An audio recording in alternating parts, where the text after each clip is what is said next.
टीका, राष्ट्रवाद और जमाखोरी हम सभी को जोखिम में डाल रही है। ये शब्द हैं संयुक्त राष्ट्र संघ के महासचिव जनरल एंटोनियो गुटारेस की, जिन्होंने ये शब्द बर्लिन में आयोजित विश्व स्वास्थ्य सम्मेलन के दौरान उद्धृत किए। चीन से उपजे इन विषाणुओं ने मृत्यु का जो नग्न नृत्य किया, उससे विश्व हतप्रभ है। विश्व स्वास्थ्य संगठन अमेरिका और चीन के मध्य शीत युद्ध का अखाड़ा बन चुका है और हाल के दिनों में दक्षिण अफ्रीका में कथित रूप से सबसे खतरनाक और रौद्र वेरिएंट प्रकट हुआ है, जिसे ओमिक्रॉन का नाम दिया गया है। वैसे भी विश्व स्वास्थ्य संगठन का सामर्थ्य बस कोरोना के नामकरण तक ही सीमित रह गया है, अतः उन्होंने इसका नामकरण कर अपने उत्तरदायित्व का निर्वहन कर दिया।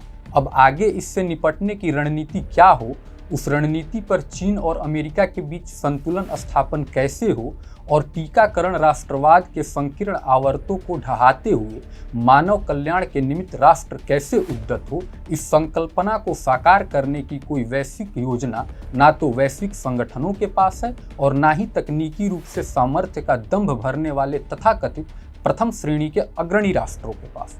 नमस्कार, स्वागत है आपका TFI पर, भारत का सबसे बड़ा अल्टरनेट न्यूज मीडिया पोर्टल, और मैं अनिकेत राज अपने दर्शकों को इस नवीन ओमिक्रॉन कोरोना के संकट से निपटने के सार्थक मार्ग का अन्वेषण करूंगा और साथ साथ सच्चे राष्ट्रवाद को अपनी संस्थागत पत्रकारिता में समाहित करते हुए इस महामारी पर वैश्विक विजय का मार्ग प्रशस्त करने का प्रयास करूंगा। तो अविलंब आरंभ करते हैं। अगर मैं एक शब्द में इस वैश्विक महामारी का प्रत्युत्तर उद्यत करूं तो वो है आर्यभूमि भारत। जी हाँ, मैं ऐसा उद्घोष भावनाओं के आवेगवश नहीं कर रहा हूं, बल्कि इसको स्थापित करने के लिए मेरे पास एक शाश्वत सत्य, सिद्धांत और साक्ष्य तीनों है। भारत एकमात्र ऐसा राष्ट्र है जिसका राष्ट्रवाद संपूर्ण विश्व को स्वयं में समाहित कर सकता है और वसुधैव कुटुंबकम का सार्वभौमिक सिद्धांत प्रतिपादित करता है। अमेरिका ने फाइजर टीका बनाया, रूस ने स्पुतनिक और ब्रिटेन ने द ऑक्सफोर्ड एस्ट्राजेनेका नामक टीका अपने अपने देश के लिए बनाया, परंतु विश्व के लिए टीका बनाने का भार सिर्फ और सिर्फ भारत ने उठाया, वो भी एक नहीं दो, जिनके नाम हैं कोविशील्ड और कोवैक्सीन। कोवैक्सीन, जिसे BBV152 के रूप में भी जाना जाता है, उसको 3 जनवरी 2021 को भारत की केंद्रीय औषधि और मानक समिति द्वारा आपातकालीन उपयोग के लिए अधिकृत किया गया। mRNA टीकों के विपरीत कोवैक्सीन को 0 डिग्री भंडारण की आवश्यकता नहीं होती है।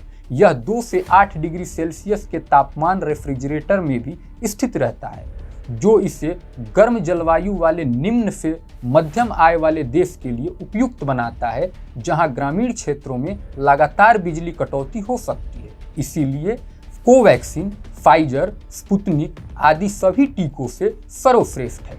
भारत के बाहर कोवैक्सीन को Iran, Zimbabwe, Mexico, Philippines, Guatemala और बोत्सवाना सहित 15 देशों में आपातकालीन उपयोग के लिए भी अनुमोदित किया गया है। भारत के बायोटेक ने उत्तरी अमेरिका बाजार के लिए वैक्सीन का उत्पादन करने के लिए US आधारित बायोफार्मास्यूटिकल कंपनी ऑक्यूजेन के साथ सौदों पर हस्ताक्षर किए हैं और ब्राजील में अतिरिक्त परीक्षणों और वहां के नियामक अनुमोदन के अधीन है।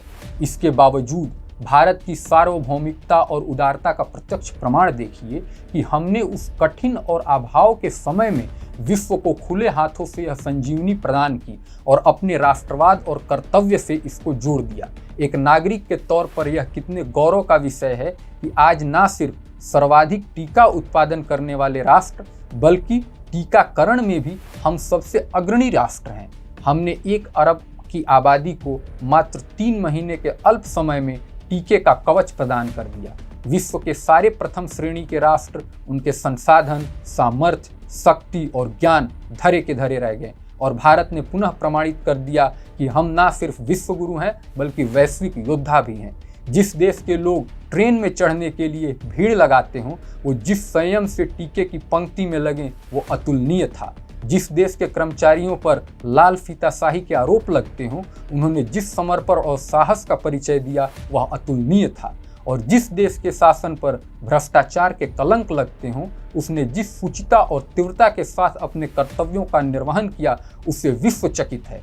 भारत करीब 100 देशों को 7 करोड़ टीका निर्यात कर चुका है। आज जब ओमिक्रॉन जैसे सबसे खतरनाक कोरोना संस्करण प्रकट हुआ है, संपूर्ण विश्व भारत की ओर देख रहा है। भारतीय टीका कोवैक्सीन से टीकाकृत हुए लोगों को अपने देश में प्रवेश की मान्यता न देने वाले तथाकथित विकसित राष्ट्र भी ग्लोबल सुपर हीरो के आस में प्रतीक्षारत हैं।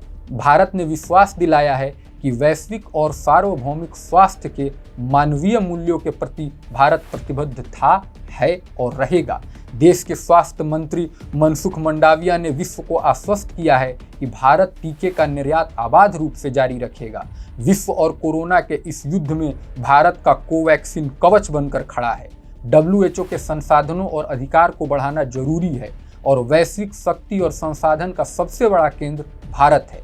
चाहे पर्यावरण की बात हो, प्रकृति की या फिर मानवीय स्वास्थ्य की, भारत सुनिश्चित करेगा कि उसका कवच सभी को उपलब्ध हो। भारत ने प्रतिवर्ष 3 अरब टीका निर्माण की क्षमता प्राप्त कर ली है। चाहे टीके की संख्या की बात हो या गुणवत्ता की, हम प्रथम श्रेणी के राष्ट्रों से न सिर्फ आगे हैं, बल्कि सीरम संस्थान उत्पादन के मामले में मील का पत्थर स्थापित कर रहा है। भारत का यही सामर्थ्य विश्व की शक्ति है और यही शक्ति विश्व को इस ओमिक्रॉन संकट से बाहर निकालेगी। धन्य है भारत जिसे ऐसे नायक मिले और धन्य धन्य है विश्व जिसे भारत का कोवैक्स कवच मिला। निसंदेह यह ओजस्वी राष्ट्र विश्व को यशस्वी होने का वर प्रदान करेगा।